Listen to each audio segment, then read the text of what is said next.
So we're joined by Vusumuzi Zulu, director of the Black Storytellers Festival for 27 years now. I just sort of introduced you. You want to introduce yourself? No, I think you did a good job all by yourself. Okay. It's much better when you have others introduce you than when you do it yourself. So 27 years. I was talking to you 2 years ago at the 25th, and you said that everybody's got a story and everybody's story is important. And you also said that that might have been the last year. You didn't know. And now we're here at 27 and you did it again. and you know, we wound up being able to do it again because of the fact that folks didn't want us to stop. And people said, no, you can't just do that. You got to do it again. So we're saying, okay. Now, the issue is always trying to get the monies together and trying to pull all those little pieces together so that we can do it again. And we are fortunate enough because we never have all the money. Never, ever. And once we are able to begin the process, and we'll get a grant from the biggest one that we get is that one from Metropolitan Regional Arts Center. Mm-hmm. So MRAC. Okay. And so we get one from them, and once we get that grant, that gives us a good basis for it. That's almost half of what we need to bring folks in, give them a small stipend compared to what they would normally get paid for just doing a 1-hour show. We don't even begin to get close to that, and we keep them for 3 days, and we work them hard because we have a Thursday night opening. They're doing stories there. Then we have Friday, and then we're doing stories both over at McAllister College in St. Paul, as well as over at UROC, the Robert J. Jones UROC Center over in North Minneapolis, and schools bring the children there. So, and then they're doing the Liars Contest that night, that Friday night, and then there's tonight, the grand finale. So they do an awful lot of storytelling, and they put in a lot of effort and work. And we try to make certain that folks can bring their children, and that the parents and the children can interact with each other while they are there. So you'll see, oftentimes we have adults on stage along with the children on stage. Because that's really important for children to see adults in storytelling roles like that. So they can say, they can laugh at their parents without being derisive, but just being with them and enjoying them. That's what we think is important. There are many, many ways for folks to transmit culture, mores. Storytelling is probably one of the most powerful ways. And oral storytelling is what we tend to do, which is a little bit different from just reading it from the book. We may have read it, but when you tell it, you got to add that other flavor to it, as we say. Okay? Yeah. That is a long answer. No, I appreciate it. That was a great answer. I want to bring it back a little bit beyond the storytelling and to talk about the Black Storytellers Alliance. Talk about, you had to reach out to get these monies because you're a nonprofit, and all these artists are basically working, like as you said, for a very low stipend for those 3 days and probably 20 plus hours during those days. Talk about the nonprofit status of you, Black Storytellers Alliance, and why you all are a nonprofit. What do you all do? We are a nonprofit because of the fact that we think that what we do is important to the community, to the broader community, as well as our local community. And we believe that we need to have others being able to pitch in financially, and we take donations. And we say that in order to make sure that people can participate, we don't have prices that say, okay, it's $20 for adults and $10 for children and $5 for babies, that kind of stuff, that many people can't bring a family of 4.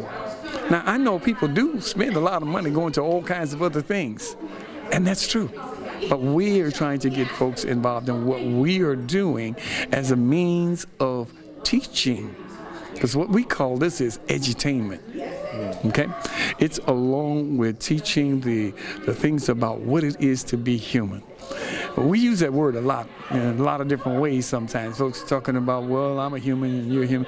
But being human is one of the most difficult concepts in the Western world, okay? Because not everybody is treated as if that we are all human, okay? So we have to make certain that we continue to bring that up. We don't like to deal with just that thing about the worst of it all, because always looking at the reason why you're doing it is because there's so much crime and all of that that's in the community. Yeah, that's true. We got all kinds of bad and good, all contained in the same kinds of areas. But it is up to us. Within each of us, there is that potential for that good. We don't need Tarzan or Jane to come into the community to kind of straighten things out. We got enough people within the community who can help straighten things out. We just got to get those stories told. We got to get children to see themselves as being people who have power and ability, capability. And once they can do that, once they can see that the world is far, far, far bigger, as the great author once said, it's far bigger than anything that you can imagine and far more beautiful. All you have to do is be able to see that you are part of the world, not just this little thing captured in this one little space and speck called America. No, we are world people, you see? And all of us are human. So we respect everybody's humanity, and we always say that we're trying to deal with that, pulling out that other stuff, talking about what really is within us, seeing how resilient we have been. So when we came up with the theme for this year, and how are the children, which is a Maasai greeting, as one Maasai village greets another, is, and how are the children? And the response should be, and the children are well. Because when the children are well, that means that the village is doing well, that there is not war, there's not famine, but that the children are doing well. Because as the children do, and as the elders do, then so does a community, a country. See? And we first came up with that, with the things that are going on politically in this country. Folks are thinking about, well, are you talking about the separation of the children in terms of immigration? No, we weren't, but we include that. Be real clear, we do. We're not saying that we are separate from, we're not tone deaf. We know all that is going on around us, and we need to make certain that our folks recognize and act upon our own power. So that's why we're a nonprofit. That's why we have folks who come and who are committed to it, okay? Because it's not about the money. It's about that ability and that commitment to community. And so how long have you been, this is decades long, you've sort of dedicated your life to this? It seems that way, doesn't it? Yeah. And I believe that that's true, because throughout my many years, once I began to understand more about my origins as being an African, see, some folks are saying, well, no, you're an American. Yes, I am, but I am an African in America. You see, as El Hajj Malik El Shabazz said, a cat that crawls up into an oven and gives birth, well, you don't call that offspring biscuits. They're still kittens, okay? So just because we were born here, we're still Africans who were born here.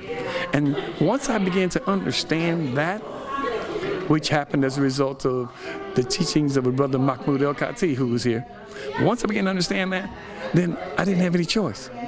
When folks talk about ignorance being bliss, that's what they mean. When you don't know, you can't do anything. You don't do anything because you don't know. But the moment you know, you are charged with doing something. I hope that answers it. Yeah, it definitely does. So we're talking about these decades. Where did you start? Why? So I heard the professor, Professor El-Khati, legendary. Right. You learned from him, but did that start your storytelling? No. Okay. Actually, my storytelling started, my wife had gone to a couple of national storytelling festivals, right? The National Association of Black Storytellers Festival, as well as at Jonesburg as well. And so She said, well, you know, one time, come on, go with me. And we went out to North Carolina, and boy, I'm telling you, I heard Black storytellers telling stories that touched me so deeply. I said, well, now, you know what? We got to do this in Minnesota.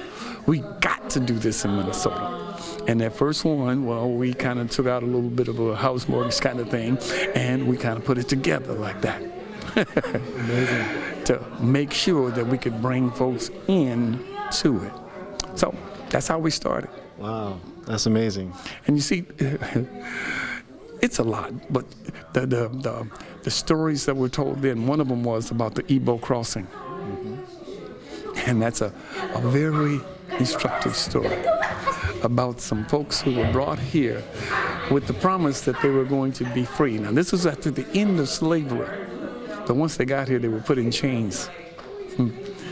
But they, 18 of them, chained together, marched backwards into the sea. And in their own language, they sang a song. And in that language, it said, and before I'll be a slave, I'll be buried in my grave and go home to my God and be free. And they just walked into the ocean and drowned. Okay?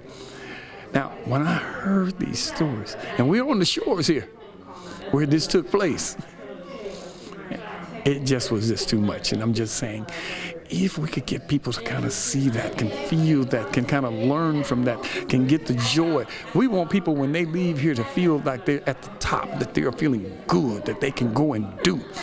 Not to be down in the dumps. Oh, we've been way too strong, you see.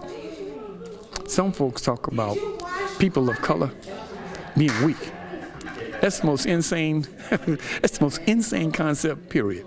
You could not have survived and been weak. The weak did not survive. You see, we survived because of our strength. Now don't keep getting me talking. Hey, really appreciate everything. Any last words you'd want to say? Well, there's another old saying. Say that the good Lord willing and the creek don't rise. We'll be doing this again next year. Now, when they talk about the creek not rising, those black folks weren't talking about the waters in the riverbanks. They were talking about the Native American creek. And we hope that they don't uprise, because to see if they uprise now, we already trespassing and on their land and everything. So if they don't rise, then we'll be able to do it. Good Lord willing, and the creek don't rise. So until next year. All right. Thank you. Okay.